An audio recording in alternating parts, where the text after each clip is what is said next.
जय श्री राम। जय जय श्री राम। मंच पर विराजमान उत्तर प्रदेश के गवर्नर श्रीमान राम नाईक जी,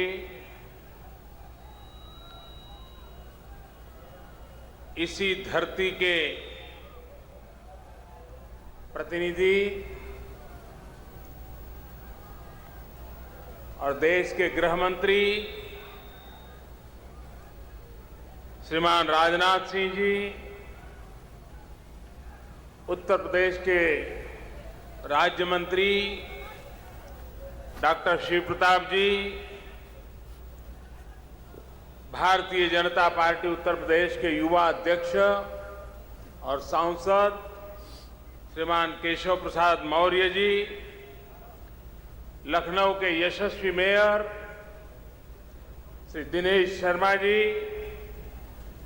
हमारे वरिष्ठ नेता पूर्व सांसद श्रीमान लालजी टंडन जी,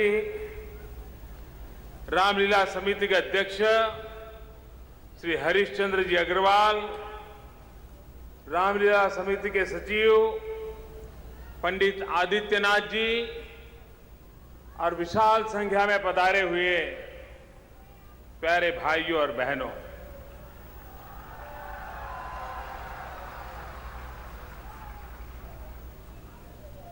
आप सबको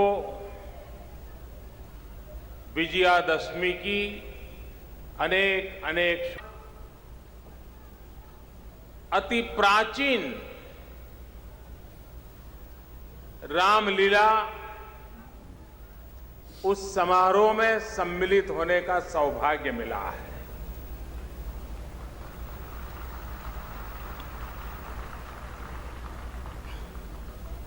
हिंदुस्तान की धरती का ये वो भूभाग है जिस भूभाग ने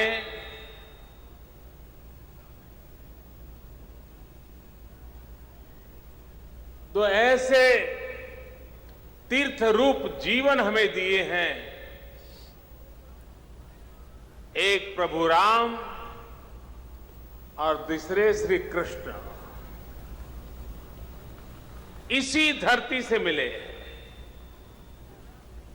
और ऐसी धरती पर विजयादशमी के पर्व पर आकर के नमन करना, इससे बड़ा जीवन का सौभाग्य क्या हो सकता है।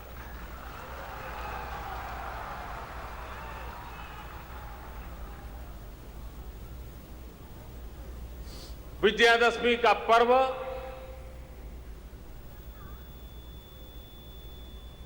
असत्य पर सत्य के विजय का पर्व है।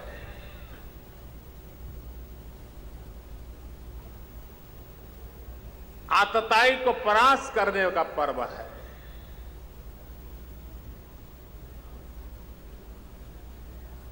हम रावण को तो हर वर्ष जलाते हैं,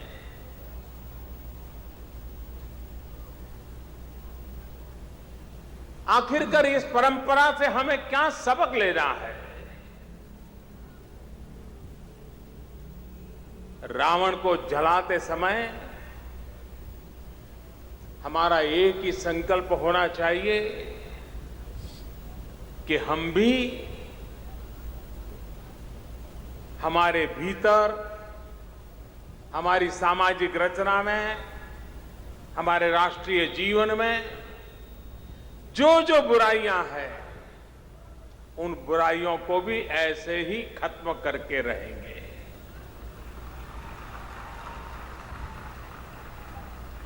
और हर वर्ष रावण जलाते समय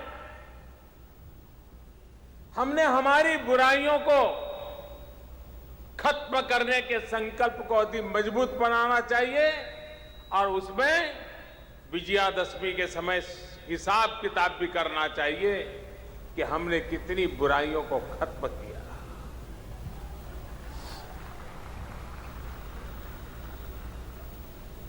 आज शायद उस समय का रावण का रूप नहीं होगा, आज शायद उस समय जैसी राम और रावण की लड़ाई भी नहीं होगी, लेकिन हमारे भीतर अंतर्द्वंद एक अविरत चलने वाली प्रक्रिया है। और इसलिए हमारे भीतर भी ये दशहरा जो शब्द है, उसका एक संदेश तो यह भी है कि हम हमारे भीतर की 10 कमियों को हरें, उसको खत्म करें। 10 हरा, उसको खत्म करें। जीवन को पतन लाने वाली जितनी जितनी चीजें हैं, उस पर विजय प्राप्त किए बिना जीवन कभी सफल नहीं होता है।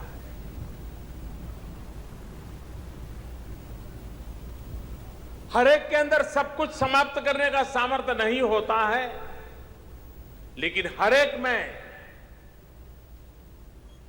ऐसी बुराइयों को समाप्त करने के प्रयास करने का सामर्थ्य तो ईश्वर ने दिया होता है। और इसलिए एक समाज के नाते, व्यक्ति के नाते, राष्ट्र के नाते हमारे भीतर विचार के रूप में, आचार के रूप में, ग्रंथियों के रूप में,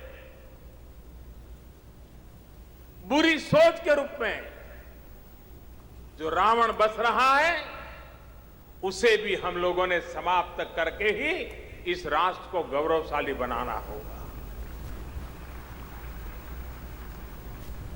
मैं इस समिति का इसलिए आभारी हूं कि जैसे लोकमान्य तिलक जी ने गणेश उत्सव को सार्वजनिक उत्सव बना करके सामाजिक चेतना जगाने के लिए एक अवसर के रूप में परिवर्तित किया था, आपने भी इस रामलीला के मंचन को सिर्फ पुरानी चीजों को भक्ति भाव से याद करने तक सीमित नहीं रखा। एक कुतूहलवर्त नई पीढ़ी देखने के लिए आ जाए, कलाकारों को अवसर मिल जाए, इसलिए नहीं किया। लेकिन आपने हर रामलीला के समय समाज के अंदर जो बुराइयां हैं, ऐसी कोई न कोई बुराइयां, या समाज में जो कोई अच्छाई उभारनी है, उस अच्छाई को पर केंद्रित करते हुए आपने इस रामलीला के मंचन की परंपरा खड़ी की है। मैं समझता हूं कि अद्भुत, और पूरे देश के लोगों ने प्रेरणा प्राप्त करने जैसा ये काम यहां की रामलीला के द्वारा हो रहा है।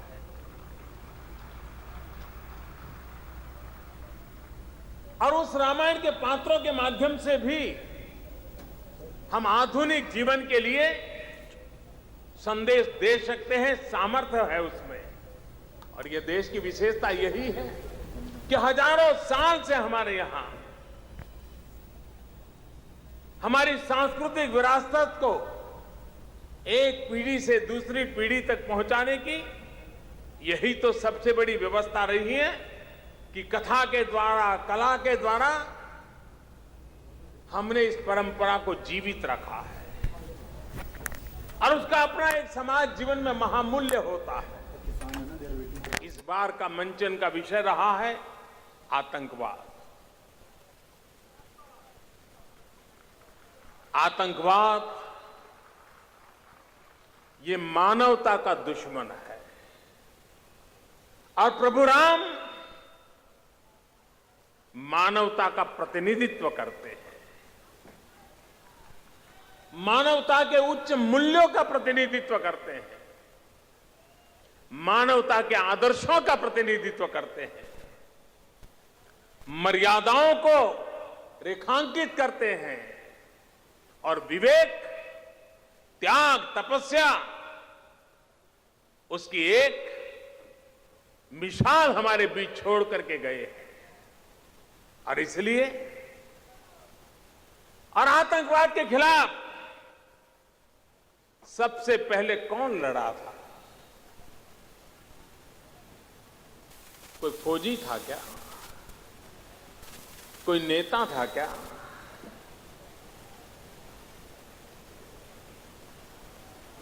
रामायण गवाह है कि आतंकवाद के खिलाफ सबसे पहले लड़ाई किसी ने लड़ी थी तो जटायु ने लड़ी थी।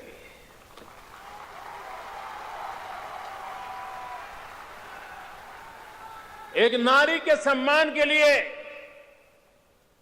रावण जैसी सामर्थ्यवान शक्ति के खिलाफ एक जटायु जूझता रहा, लड़ता रहा। आज भी अभय का संदेश कोई देता है तो जटायु देता है। और इसलिए 125 करोड़ देशवासी हम राम तो नहीं बन पाते हैं, लेकिन अनाचार, दुराचार, अत्याचार के सामने हम जटायु के रूप में तो कोई भूमिका अदा कर सकते हैं। अगर 125 करोड़ देशवासी एक बन करके आतंकवादियों की हर हरकत पे अगर ध्यान रखें,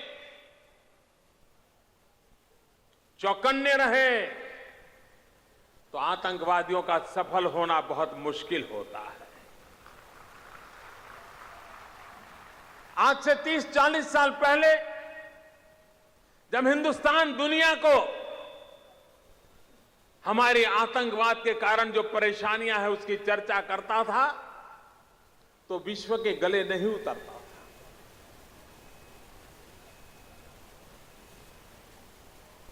92-93 की घटना मुझे याद है। मैं अमेरिका के स्टेट डिपार्टमेंट के स्टेट सेक्रेटरी से बात कर रहा था, और जब मैं आतंकवाद की चर्चा करता था तो वो मुझे कह रहे थे, ये तो आपका लॉ एंड ऑर्डर प्रॉब्लम है। मैं उनको समझा रहा था कि लॉ एंड ऑर्डर प्रॉब्लम नहीं है, आतंकवाद कोई और चीज है। उनके गले नहीं उतरता था। लेकिन 26/11 के बाद सारी दुनिया के गले उतर गया है आतंकवाद कितना भयंकर है। और कोई माने कि हम तो आतंकवाद से बचे हुए हैं, तो गलतफहमी ने न रहे। आतंकवाद को कोई सीमा नहीं है, आतंकवाद को कोई मर्यादा नहीं है। वो कहीं पर जाकर के किसी भी मानवतावादी चीजों को नष्ट करने पर तुला हुआ है। और इसलिए विश्व की मानवतावादी शक्तियों का आतंकवाद के खिलाफ एकजुट होना अनिवार्य हो गया है। जो आतंकवाद करते हैं उनको जड़ से खत्म करने की जरूरत पैदा हुई है। जो आतंकवाद को पनाह देते हैं, जो आतंकवाद को मदद करते हैं, अब तो उनको भी बख्शा नहीं जा सकता। पूरा विश्व तबाह हो रहा है।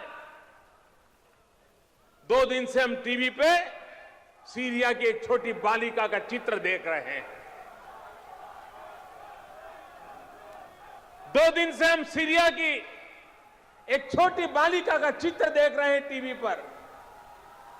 आंख में आंसू आ जाते हैं। किस प्रकार से निर्दोषों की जान ली जा रही है। और इसलिए आज जब हम रावण वध और रावण को जला रहे हैं, तब पूरे विश्व ने, सिर्फ भारत ने नहीं, सिर्फ मुझे और आपने नहीं, पूरे विश्व की मानवतावादी शक्तियों ने आतंकवाद के खिलाफ एक बनकर के लड़ाई लड़नी ही पड़ेगी। आतंकवाद को खत्म किए बिना मानवता की रक्षा संभव नहीं होगी।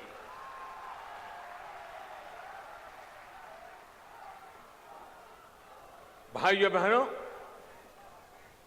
जब मैं समाज के भीतर हमारे यहां जो बुराइयां हैं उसको भी हमें नष्ट करना होगा, और यही विजयादशमी से हमें प्रेरणा लेनी चाहिए। रावण रूपी वो बातें छोटी होगी, लेकिन वो भी एक प्रकार की रावण रूप ही है। दुराचार, भ्रष्टाचार, हमारे समाज को तबाह करने वाले ये रावण नहीं है तो क्या है? इसको भी हमें खत्म करने के लिए देश के नागरिकों को संकल्पबद्ध होना पड़ेगा। गंदगी ये भी रावण का ही एक छोटा सा रूप ही है। ये गंदगी है जो हमारे गरीब बच्चों की जान ले लेती है। बीमारी गरीब परिवारों को तबाह कर देती है। अगर हम गंदगी से मुक्ति पाएं, गंदगी रूपी रावण से मुक्ति पाएं, तो देश के करोड़ों करोड़ों गरीब परिवार जो अल्पायु में मौत के शरण हो जाते हैं, बीमारी के शिकार हो जाते हैं, उनको हम बचा सकते हैं। अशिक्षा, अंधश्रद्धा, ये भी तो समाज को नष्ट करने वाली हमारी कमियां है। और उससे भी मुक्ति पाने के लिए हमें संकल्प करना होगा। आज एक तरफ हम विजयादशमी का पर्व मना रहे हैं, तो उसी समय पूरा विश्व आज गर्ल चाइल्ड ईयर डे भी मना रहा है। आज गर्ल चाइल्ड डे भी है। मैं जरा अपने आप से पूछना चाहता हूं, मैं देशवासियों से पूछना चाहता हूं कि एक सीता माता के ऊपर अत्याचार करने वाले रावण को तो हमने हर वर्ष जलाने का संकल्प किया हुआ है, और जब तक पीढ़ियां जीती रहेगी रावण को जलाते रहेंगे, क्योंकि सीता माता का अपहरण किया था। लेकिन कभी हमने सोचा है कि जब पूरा विश्व आज गर्ल चाइल्ड डे मना रहा है, तब हम बेटे और बेटी में फर्क करके मां के गर्भ में कितनी सीताओं को मौत के घाट उतार देते हैं? ये हमारे भीतर के रावण को खत्म कौन करेगा? क्या आज भी 21वीं शताब्दी में मां के गर्भ में बेटियों को मारा जाएगा?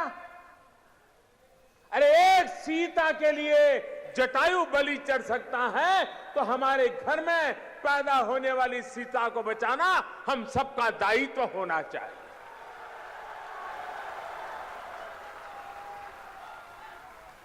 घर में बेटा पैदा हो, जितना स्वागत सम्मान हो, बेटी पैदा हो उससे भी बड़ा स्वागत सम्मान हो, यह हमें स्वभाव बनाना होगा। इस बार ओलंपिक में देखिए, हमारे देश की बेटियों ने नाम को रोशन कर दिया। अब ये बेटी बेटे का फर्क हमारे यहां रावण रूपी मानसिकता का ही अंश है।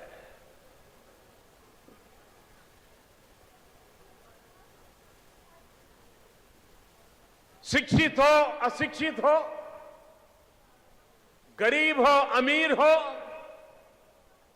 शहरी हो ग्रामीण हो, हिंदू हो मुसलमान हो, सिख हो ईसाई हो बौद्ध हो, किसी भी संप्रदाय के क्यों ना हो, किसी भी आर्थिक पार्श्वभूमि के क्यों ना हो, किसी भी सामाजिक पार्श्वभूमि के क्यों ना हो, लेकिन बेटियां समान होनी चाहिए, महिलाओं के अधिकार समान होने चाहिए, महिलाओं को 21वीं सदी में न्याय मिलना चाहिए। किसी भी परंपरा से जुड़े क्यों ना हो, किसी भी समाज से जुड़े क्यों ना हो, महिलाओं का गौरव करने का ये युग हमें स्वीकारना होगा। बेटियों का गौरव करना होगा, बेटियों को बचाना होगा। हमारे भीतर ऐसे जो रावण के रूप बिखरे पड़े हैं, उससे इस देश को हमें मुक्ति दिलानी है। और इसलिए जब लक्ष्मण की नगरी में आया हूं, गोस्वामी तुलसीदास की धरती पर आया हूं। श्री कृष्ण के जीवन में भी युद्ध था, राम के जीवन में भी युद्ध था, लेकिन हम वो लोग हैं जो युद्ध से बुद्ध की ओर चले जाते हैं।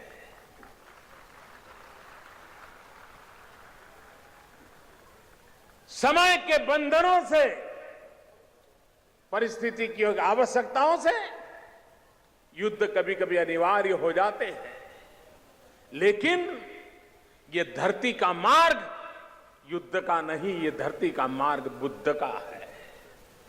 और ये देश सुदर्शन चक्रधारी मोहन को युग पुरुष मानता है, जिसने युद्ध के मैदान में गीता कही थी। यही देश चरखाधारी मोहन, जिसने अहिंसा का संदेश दिया, उसको भी युग पुरुष मानता है। यही इस देश की विशेषता है कि दोनों तराजू पर हम संतुलन लेकर के चलने वाले लोग हैं। और इसलिए हम युद्ध से बुद्ध की यात्रा वाले लोग हैं। हम हमारे भीतर के रावण को खत्म करने का संकल्प करने वाले लोग हैं।